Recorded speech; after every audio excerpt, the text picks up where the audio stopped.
Allá en el monte junto a las nubes, junto al arroyo, tengo mi rancho hecho de paja lleno de amor. Costa Rica is one of the smaller nations of Central America and historically one of the more stable and peaceful. And as a result, Costa Ricans have typically not immigrated in large numbers as with some other Central American nations. However, Natalia, who grew up near the capital, San Jose, always expected to travel. But she certainly didn't expect to get married at 19 to an Australian man and be heading to Tasmania to live. The first 18 months of her life in Tasmania could hardly have been more challenging. An unexpected pregnancy and then a life-changing tragedy striking. And were it not for her finding a wonderful supportive community of Latinos and Australians in northwest Tasmania, she may well have returned to Costa Rica. She's now lived in Tasmania for almost 20 years, raised 4 kids, recently found her dream job, and last year her brother joined her, having got a job as the tennis coach at the local tennis club. But please stay tuned to hear about how Natalia pulled through some really massive challenges to make a new life in Tasmania. Well, I was born in Costa Rica. I was raised in Escazú, which is close to the city, around only 7 kilometers from the city.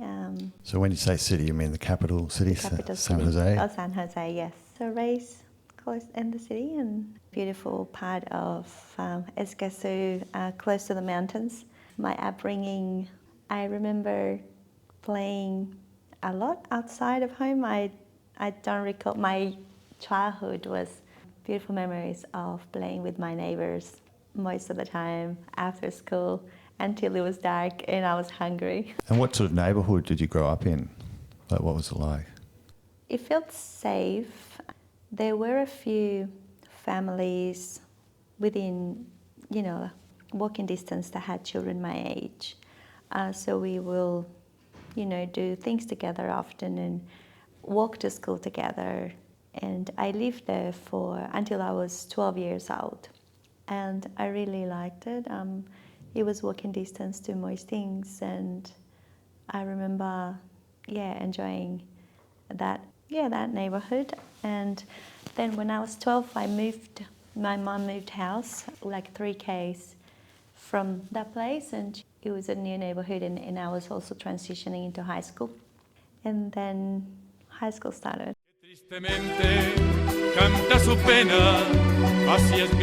I come from a big family. My grandmother had 10 children, so I have lots of uncles and aunties, lots of cousins.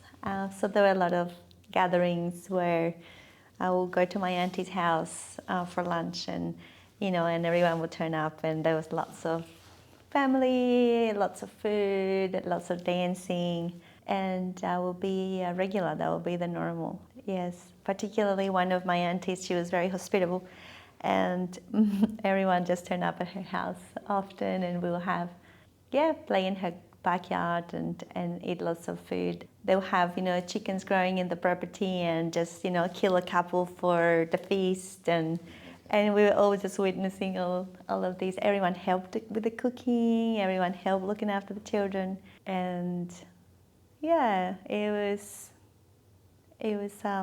it felt like I had a lot of freedom to just play and be a kid, which was really nice. And so you mentioned transitioning to high school in a new place. How was that different? For starters, I suppose I moved house, so new neighborhoods, new friends. And then my brother was unwell at the time. He needed surgery and was close to dying. So my mom, out of, I suppose, the fear of him dying from this illness, she started to go to church and just try to find some, I suppose, comfort, the spiritual comfort. So I did also, I started to attend within our new address, the local church, and then I met a big group of youth there. So my dynamic changed, and I spent a lot of time with them. So I entered the choir. I started to go to the choir, and we did a lot of things together. So we walked to high school, and it was a bit more, I think that as well in Costa Rica and Australia, I think high school is a big transition emotionally and physically. So I think that there was a bit happening in the community, like there was a bit of security, issues like don't go out late at night, like the city particularly is unsafe, and yeah, like we knew the rules, and I think that being able to have that youth group from age of 12 to 16 made a huge difference for me in terms of decision making and pathways and choices and how I spend my time. That's kind of how my teen years kind of passed. I did a lot of sport, played tennis, went for runs, study a lot. Did a lot of extracurriculum courses, because in Costa Rica, education is really good, but it's very competitive. So you know that you have to speak English, you know that you have to do computer extra things. So I did a bit of accounting, a bit of different things out of school, so that when you finish, you could compete in the market a bit better. Okay. So it was always trying to better yourself. And was that something that you was pushed by your parents, or was it something that was just generally around the community? I think that feeling. Culturally, you feel that life is hard. Like it's expensive. It's going to be a competitive market once you finish high school. So you need to be dreaming big and study a lot, because otherwise you will not have, I suppose, the best. There is no social security, there is no pension, if you don't work, you don't eat, unless your family feeds you. So there is no regular payments if you don't work, and then some jobs pay quite low. So you need to be educated, and because many people do, then it is quite competitive. So it is almost expected, and it is a struggle for those that don't.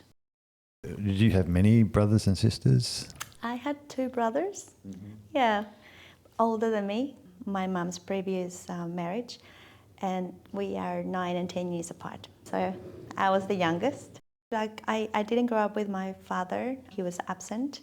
So they were like 2 extra, dads, because they were, when I was 10, they were like 19, and when I was 15, they were in the mid-20s. So they were that, ahead of me. And they did, one of them in particular it was a bit like showing me what not to do. Okay.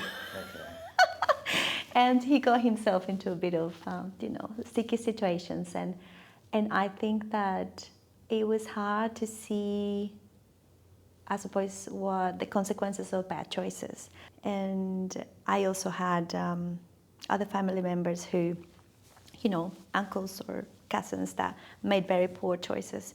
So to me, I just had in front of me a lot of close family members who had difficult situations, and then I could see in society how there was a lot happening. So it was eye-opening, close and far. I supposed to be cautious.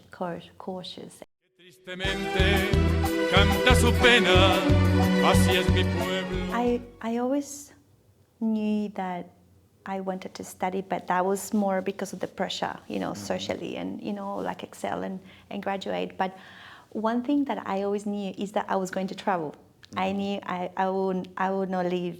It was almost like an adventure side of me, and I always knew that I didn't know if it was just to visit or to travel or, work in the overseas, but that was within me at early age. I would say 13, 14. I knew that as soon as I was an adult, I was flying. Mm-hmm. So I think that because of a lot of the difficult situations some of my family members and friends went through, I was very interested in the mind and how we work and why do we behave the way that we behave. And so I was interested in psychology and in behavior, and And that was kind of the path that I was taking to study. I went to university, and 18 months down the track, that's when I met. I was studying English, and I wanted to speak with someone who was native, because I thought maybe I would have better accent. I heard that one of the nephews from the church was visiting from Australia, and I thought, I like the British accent or maybe Australian accent, so I wanted to meet him. So that was kind of that's how I met. So because I was trying to learn the language, I did say, look, I really want to learn English. I'm more than happy to, because he was new. I said I can give him a bit of a tour around places, and then he can teach me English. So he was a friend of our family friend, so we met in her house, and I went to this place and met him. He was very tall and very friendly. I didn't imagine, didn't have any expectations, but he was friendly, spoke very little Spanish, and we organized a time for us to have our first English session, and so that's how our friendship started. He was there to visit family and work for a few months.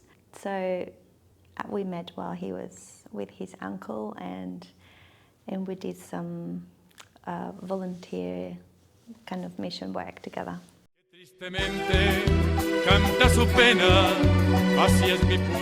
I was on my semester break when I was learning English with Aaliyah, and things progressed very fast from our friendship to being on the go, and then we were engaged within a few weeks, month, and we married that year. What made you decide that was the thing to do, that you wanted to do at that stage of your life?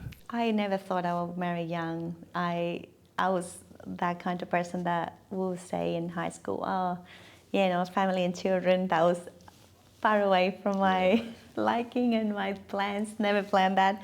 It was totally the opposite, more like career-minded. But when we met and our friendship developed, I knew that he was the one, but I also knew that I will have to move to Australia.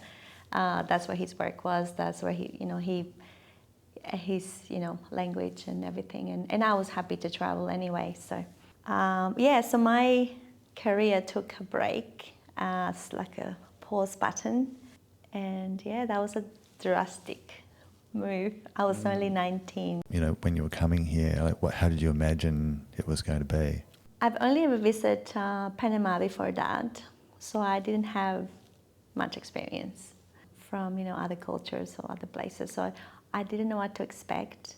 I was told that it could be cold in winter, but it didn't really bother me, the thought of it.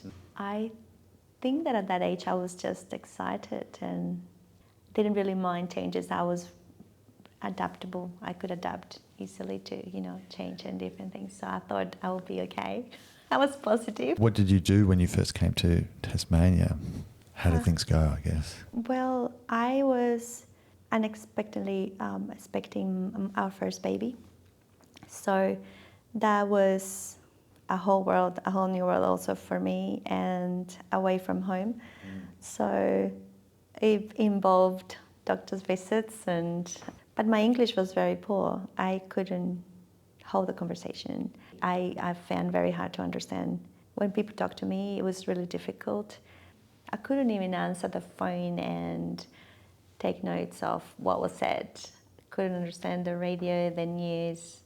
I could read it and understand it, but listening was just another level. So it was very hard. I didn't drive at the time, so because I was in a rural area, transport was very limited at the time too. So I was quite isolated because my husband was going to work every day, and I was home I suppose mostly it was pointless finding a job for like 3 or 4 months when I was going to have to look after this baby. And also when you are closer to giving birth and you know, have time off too. So it was more like a nesting, kind of adjusting to the weather, adapting to the culture changes, and then getting ready to be a mum. So that's a lot of new things all at once, isn't it? It was. What, Yeah. what would you say was the most challenging thing to adapt to in that period? Probably 3 things. The weather was definitely a shock because I came in December, so it was kind of summer, but it was not summer for me. It was like the coldest winter I've ever had. So I was very scared about winter because December for me was winter. So that was hard. Second was the language was a barrier, and that was very challenging because when I said, could you please repeat, they will repeat it, and sometimes, but then there was not a third chance, and maybe I got a quarter of what they said, and then they would just continue talking. Like, so it was hard. So the weather, the language, and how distant people felt, like, because I was used to saying hi and good morning to everybody, having a bakery across the road, like around the corner, and a butcher, and fresh bread, fresh, you know, meat, and knowing everyone, most people around. And then suddenly I didn't even know my neighbor for weeks or months. Actually, I walked to the neighbor's house one day because I just felt so shocked that I was there for like 6 months and I didn't even know their names, so have never seen their faces. So I'm like, okay, I'm gonna do something about it. I just went and introduced myself. But that was part of, the hard thing for me, that I didn't know anybody. Tristemente canta su pena, así es mi pueblo. And so how did you sort of adjust after that to your first year in Tasmania? And did family come over while you were pregnant? My family couldn't come. That was one of the things that was really hard because at the time we didn't have WhatsApp or all of these technology we have at the moment. So I had to use a card that I bought for $20 or something, and then dial these numbers and try to communicate with my mom. And I will probably be able to talk to her once a week or twice a week. And it will use a lot of money because sometimes the system took money even when you couldn't call, and it was just a bit of a nightmare. So that was hard, missing her. And I think that, even just being freshly married, that you have to adapt to a person that, it's in a different culture, and then I had a baby, so it was a lot. That first year was very intense. Yeah, one of the years that I had more changes in my whole life. And so how did things settle down after that? Like In a way, but I was really homesick. The culture shock was bigger than what I thought, and part of me wanted to go back to Costa Rica, but I knew that I just have to adjust. So my husband had quite a few friendships in Hobart that were not the best influence, and I was really struggling with that at the time because this was one thing that I was trying to steer away when I was growing up. And then I came here, and then I found that he was sometimes close to some people like that, and that was also really hard for me to digest. So I was very keen to live somewhere else for that reason, because I loved him, but I didn't want to be involved with these people. There were just some poor choices. So I had a chance to meet a Colombian lady from the Northwest, and she invited me to visit her for a week, and I went there to stay with her for a week and my 1-year-old daughter. I was expecting our second baby at the time, and when I went to the Northwest, I met a big community of Latin Americans. It was a 15th birthday, and there was all these Latins from Peru and Colombia and many countries, Chile, and I hadn't had that for a year. And it just felt like a bit of heaven, like a piece of home there. And I also went to a church there that was on that Sunday that I visited that I really liked, and it reminded me of the place I went in Costa Rica. And I loved the beach. It was like, it's a city by the beach, by the sea. And it was just quite homey, close. Everything was, close, and there was a lot of Spanish people. And I really wanted to live there because of that. And I decided that was going to be where I wanted to live. And I told my husband, I want to move here. And he's like, oh, but my work is in Hobart. And I'm like, yes, but I really like Burnie. So we ended up moving there. Yes. That was 20 years. 19 years. Was that an easy decision to agree on, I suppose? After a really difficult year here in Hobart, I just felt that was the only thing that was going to work for me to stay in Tasmania.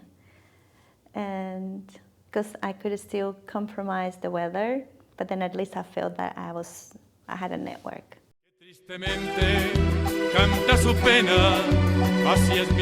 Yeah, so we made a decision. We moved, but then he had to finish his work in Hobart. He had a 2 weeks contract to finish. So he came to Hobart to finish that job, and he tragically died on that trip. And I was a widow at 21 years old. So is that from an accident? Yes, it was an accident. So a really sudden sort of thing to happen. Yeah. And so, how did you process that at the time? Like were you thinking that you were going to have to go back to Costa Rica? Well, I was also pregnant, 4 months pregnant. So I think that I automatically switched on to what's the best for the baby, which then stopped me from making an impulse decision of just quickly leaving or doing anything. I think I didn't even know what to think, to be honest. It was a lot of changes. It was within 18 months of arriving here.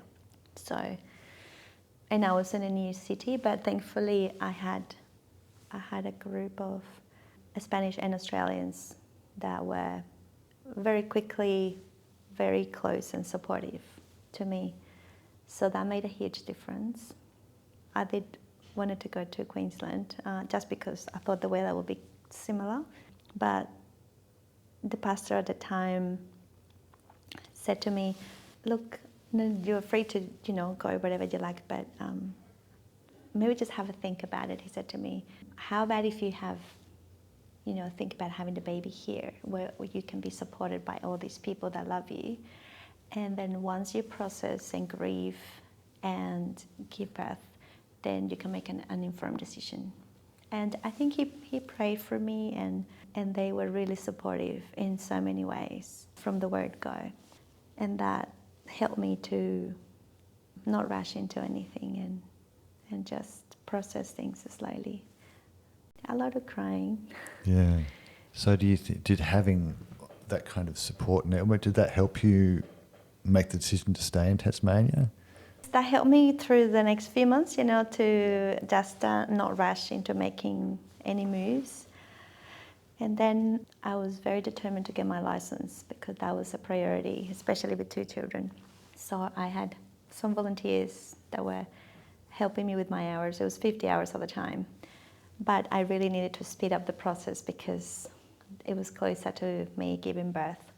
So there was a lovely lady from church that offered to have me around every Monday for a meal so that I could, because I didn't drive and she lived only a block away from me. So she had a large family, and I think a lot of my grieving happened there because I think I was worried of what was going to be like for my daughters to grow up without a father, and then I was looking at the dynamics of a family and how they helped each other and how they loved each other, and I was just feeling that it was very unfair that I was not going to have that. And it was just hard, yeah. So I had quite a few tears with them for a few weeks, but there was one of the friends, the family friends, so the oldest son had a friend who sometimes ate with them, and they asked him if he could help me with my driving, with my hours. So he had time and offered to help me so that I could speed up the process and get my license. And that was a really good way to have that done. And he became a very good friend. His name is Andrew. Tristemente canta su pena, así es mi pueblo. I did a driving with Andrew, and I remember telling him that I couldn't wait to have this child and maybe going back to Costa Rica for a few months. A few months later, he mentioned to me that he was hoping I wouldn't leave because he liked me, but he could never tell me that because, I was going through a lot. So he was very helpful, like, trying to do the loans or helping me with my hours. And I just thought, that's the thing you do because you have time and you choose to help someone. So, but yeah, we became very good friends. Tristemente canta su pena, así es mi pueblo. I knew that if I went back to Costa Rica permanently, because I hadn't finished my degree, I would have to go back and work full-time, study with the rest of my time, and I would have to hand my children, my daughters, to my mom very much to raise them up because I wouldn't have time because of work and study. And I really wanted to raise them. My mom, when I was born, she was in her 30s, and I remember that she was present for me, and that made a huge difference. Where when she was raising my brothers a decade before, she had to work full-time and she was not there for them, and it impacted them in many ways. And it's not always possible, I know, but it was my desire to be a present mom. And I knew that if I stay in Australia, I didn't necessarily think definitely Tasmania, but I thought I could be a present mom and study. So that was the best of both worlds. So I did consider going back and visit and maybe find some comfort within the company of my family there. But I also knew that long term I had to stay to give them a better future, because then I could be present and they will have more opportunities here. What kept you in Tasmania then, rather than going to Queensland?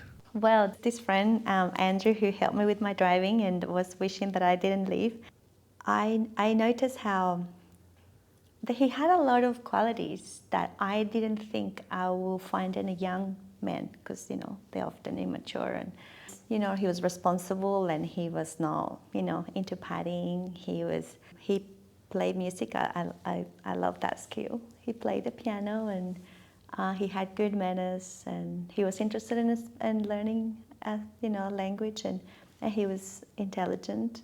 But more than that, at the time, he was naturally very drawn to help me with the children. I had a newborn baby, and then I had a toddler, so he was very natural at trying to be helpful, and as a friend. And I started to notice that in a way of, he developed this kind of appreciation for us, not just for me, but for us as a package. And then I decided to give that an opportunity and see what happened. I could see myself with him. I didn't think it was going to happen so fast, but I could see that he was someone that I could grow old with. So yeah, we ended up together, and we've been married for 17 years, yes, and have 2 more children. After you've raised your kids, did you still have aspirations to be a psychologist, I suppose, or anything like that? I did some work for the Department of Education supporting children with additional needs, and that was probably born along the lines of my youngest has a disability. He has Down syndrome.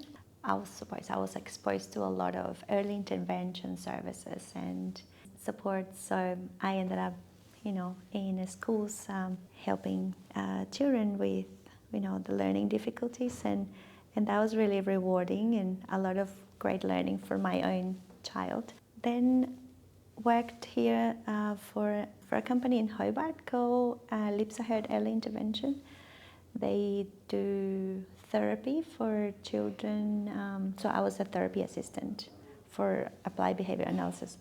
The specialist puts a program together to support a child in different areas, and then we delivered the program in homes or schools or things. So I was doing that from the Northwest. So psychology's always been involved in my interest, and I went back to study part-time a couple of years ago, so I'm doing a little bit at a time at the moment through UTAS. But then I found something really, really rewarding last year. I was praying for a job that could have many things that I loved, but then it had to be flexible because my son is part-time at school.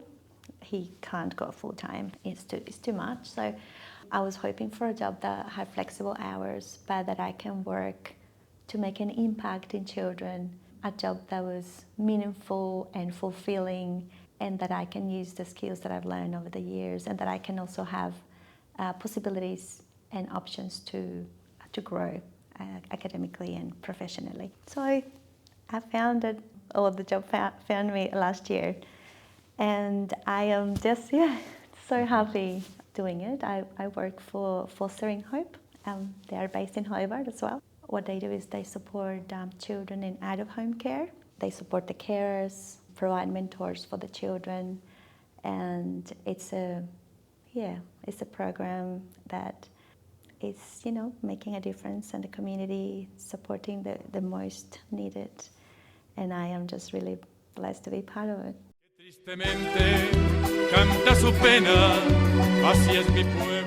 Since you've been in Tasmania, I guess has your family come to visit Tasmania and see what it's like? My mum has come a few times. Like, I brought her over. I can't go and visit my country, so I'll bring the country to me. So I'm bringing mum. She's been here maybe 4 to 5 times in these 2 decades. It's been great for the children to see them grow and things. But I've only been back twice, which is very little, but it's been quite a few things happening, as you just heard, and also including the birth of my son, who needed heart surgery when he was a baby, and things like that, and having the 4 children in a large family.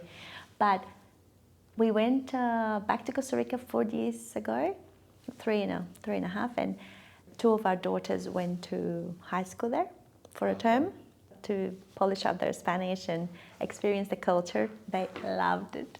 One of them didn't want to come back. She's like, "Oh, I want to stay, Mom." One of them loved the culture. Everyone hugs and just, you're automatically, friends, and the culture at school was very different. The other one found it a bit too much physical contact. My mom, I thought everyone was like a boyfriend and girlfriend at school. Like, they were, laying on each other's shoulder and walking around with the arm around the shoulder, and I thought they were together, but no, they were just friends. And so random people just went and talked to them, introduced themselves, it's just a different. So it was great for them to experience that for a good couple of months. It was great to go and visit, and I really hope I can go back soon. At the moment, my brother's come to visit for the first time in 2 decades, my oldest brother. I've been asking him to come for a long time. He's a tennis coach, and because we are in Burnie, we are regional, it's been quite hard to to keep a coach long term. And I've been telling him, why don't you come and coach for us? And I've been asking him for like 5 years, but finally he said, okay, I'll come and visit. So he did in February last year. At the time, there was a position available at the local tennis club, and he got the job. So he's here in Tasmania with me, and I am really happy about that. And is he planning to sort of stay long term? He's on a 2-year visa, and I think that he's adjusting well to the changes, and he likes it. So I think that if he's able, he will. So we are fortunate to have him, and my son loves tennis, so we are also fortunate to have access to it so closely, and we live close to the courts. The welcome has been great for him. He's very friendly, so it's hard to not like him, but I think he's made friends very quickly too, so that makes a difference.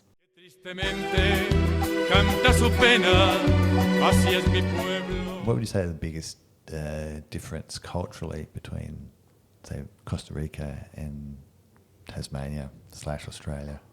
I've found when doing gatherings, like, in Costa Rica, when we gather to celebrate things, there is often a lot of dancing involved, not as much.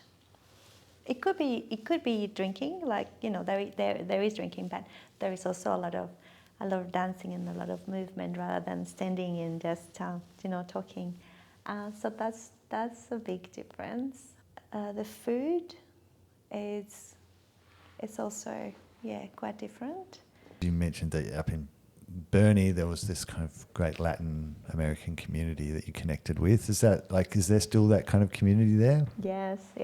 They celebrate, birthdays and births of, children, and we actually just went to the beach together like 3 weeks ago to beautiful Burnie Harbor. I think it's one of the most beautiful beaches around the state. Really, it's gorgeous with the white sand and just the color and the shape of the place. But so we went there, a few families, I would say, I don't know, maybe 15 people, and it was really lovely to also bump into other Central Americans and South Americans that are doing fruit picking at the moment. So we were like introducing ourselves, the ones who are doing fruit picking from Argentina and Peru, and coming to say hi to these people that have been here for a little bit longer. That was nice. So we do gatherings and dinners and Christmas things and New Year's Day stuff. So it's a close community. Yeah. And also help each other. For example, I've been here working for the past 2 days, doing some workshops, and my friend from Colombia back in Burnie has helped me to collect my son from school and bring him to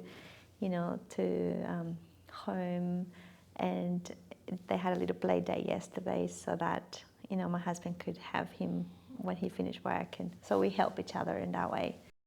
When I look at my journey here, some people say to me, how did you cope with those changes, some of those hard seasons? And because changes are always hard, especially when loss or tragedies or unexpected news are given. And when they ask me that, I do say that it has been my faith that got me through those seasons, because the Bible said that God gives us a peace that the world cannot give us. And in the midst of those hard moments, I found peace that I couldn't describe, so that I can keep going. And so I think that anywhere in the world that we are, when we face things that feel unbearable, because some of these things that happened have been quite difficult, we can find peace. I have found peace and guidance in my faith, and that's just made the biggest difference, I would say.